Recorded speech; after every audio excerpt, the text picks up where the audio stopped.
எல்லா ப்ரெஸ் பீப்புளுக்கும் வணக்கம். முதல்ல தம்பி சையத்துக்கு நன்றி சொல்லிக்கிறேன்.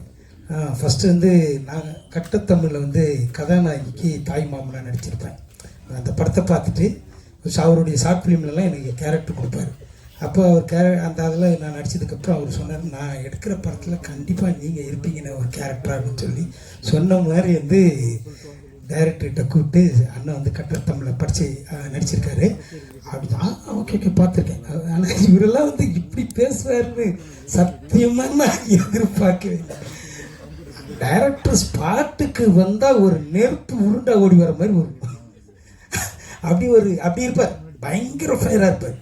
ஆனால் இவ்வளோ பேசுனது நான் ரொம்ப காமெடியாக சந்தோஷமாக பேசுனது ரொம்ப சந்தோஷம். ரெண்டாவது கேமராமேன், அவர் பார்த்தீங்கன்னா எங்கே இருக்கிறாருன்னே தெரியாது.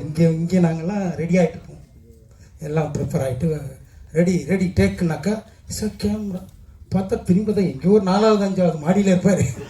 அந்த பக்கத்துலேருந்து என்னடா இப்படி இங்கேருந்து எப்படி எடுக்க போகிறாரு ஆனால் சரி எதுவும் அப்படின்னு பார்த்தா சூப்பராக இருக்கும் அந்த ஷாட்டு. அப்படி எடுத்துருப்பார். அப்படியே திடீர்னு ஒரு லேப்டில் வீட்டுக்குள்ளே இருப்போம். நாங்கள் 2 பேரும், அம்மா கேரக்டர் நான் பிள்ளை இந்த மாதிரி கேட்டு போயிட்டுருக்கோம். ஒரு லேப்பில் உட்காந்துருப்பார்.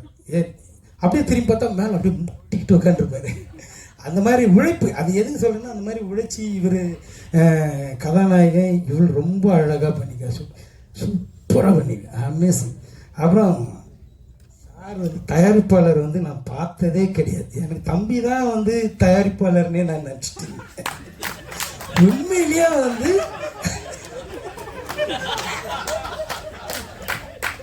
கலகலப்பாகிட்டாங்க. இந்த மேடை இப்படி பேசுவாங்களா, இவ்வளோ கலகலப்பாக இருக்குமா? நான் கொஞ்சம் கூட இது பண்ணல. நான் கொஞ்சம் நம்மளை கூப்பிடவே இல்லை, கொஞ்ச நேரம் உட்கார வச்சுட்டாங்க. என்னடா இவ்வளோ பெரிய பேனர் வச்சு அப்பான்னு சொல்லி இங்கே வச்சுட்டு நம்மளை யாருமே கண்டுக்கல தெரியலன்னு சொல்லிட்டு நானும் உட்காந்துருக்கேன். திடீர்னு டைரக்டர் அனுப்பி அப்பா ஹீரோ பார்த்து ஆமாம் அப்பா நம்ம நண்பர் ஒரு நிகில் சார் கூப்பிடுறாரு. ஆனந்த், என் பேர் S R Anandakumar full name. So அந்த மாதிரி இந்த டீம் நம்ம விஜய் மேடம்னா அங்கே மனைவி மாதிரியே இருப்பாங்க எனக்கு. அந்த ஊருக்காரங்க அநியாயத்துக்கு கல்யாணம் பண்ணி வச்சுட்டு இருப்பாங்க எங்கள் 2 பேருக்கு.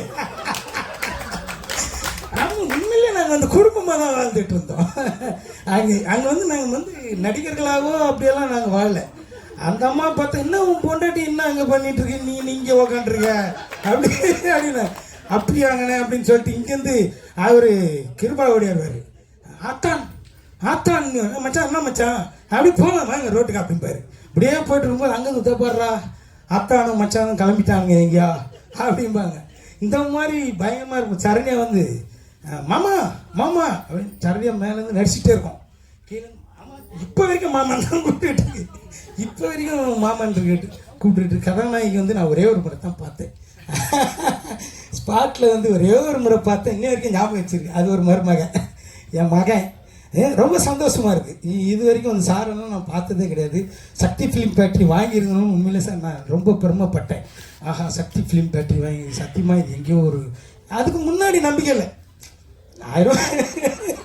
இந்த டைரக்டர் பாவம் கஷ்டப்பட்டார், ஹீரோ அப்படி கஷ்டப்பட்டார், என்னடா அந்த படம் எங்கடா இன்னும் அதுவும் சண்டை சர்ச்சை சொன்ன நிறைய பிரச்சனைகளை சந்தித்தோம்.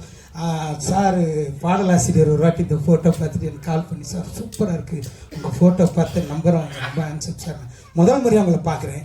சத்தீஸு எப்பவுமே அந்த ஷார்ட்டெல்லாம் போட்டு காட்டி அண்ணன் அப்படி நடிக்கிறீங்கன்னு இப்படி நடிச்சிருக்கீங்கன்னு சொல்லுவாப்புல. ரொம்ப சந்தோஷமாக இருந்துச்சு. அவர் விஎஃப்எக்ஸ் அவர் பார்த்தா சைலண்ட்டாக இங்கே உக்காண்டிருப்பார், திடீர்னு எங்கேயும் உக்காண்டிருப்பார். யாரெல்லாம் அந்த ஆள் உக்காந்துருக்காரு எல்லாரையும் சொல்லணுன்ட்டு தான் அவர் எங்கேயும் உக்காண்டிருப்பார். சரி இவர் இப்போ தான் தெரியுது விஎஃப்எக்ஸ் அப்பா இவ்வளோ பெரிய ஆளாக இந்த மனுஷன் இது யாருமே பார்க்கறதுக்கு தெரில இந்த மாதிரி ஆளுன்னு சொல்லிட்டு. ஆனால் அமேசிங்காக ஒரு படத்தை எடுத்துட்டு இவ்வளோ எல்லாம் வயலட், நான் மட்டும்தான் சைலண்ட் இந்த படத்தில். அம்மா ஒரு பக்கம் சோத்து பானையெல்லாம் தூக்கி கீழே ஏறி நாய் வீடு கத்துது, பையன் ஒரு பக்கம் கத்தி எடுத்து சுற்றுறான், இந்த பக்கம் இப்படி பயங்கரமாக போய் கதாநாயகி கொஞ்சம் சைலண்ட் போல இருக்குல்ல இதில். நீ தான் பார்க்குற சரண்யா, ஐயோப்பா சூப்பர். அது மாதிரி எல்லாருமே அற்புதமாக நடிச்சிருக்காங்க. இந்த படம் மிகப்பெரிய வெற்றி அடையும் நான் நம்புகிறேன்.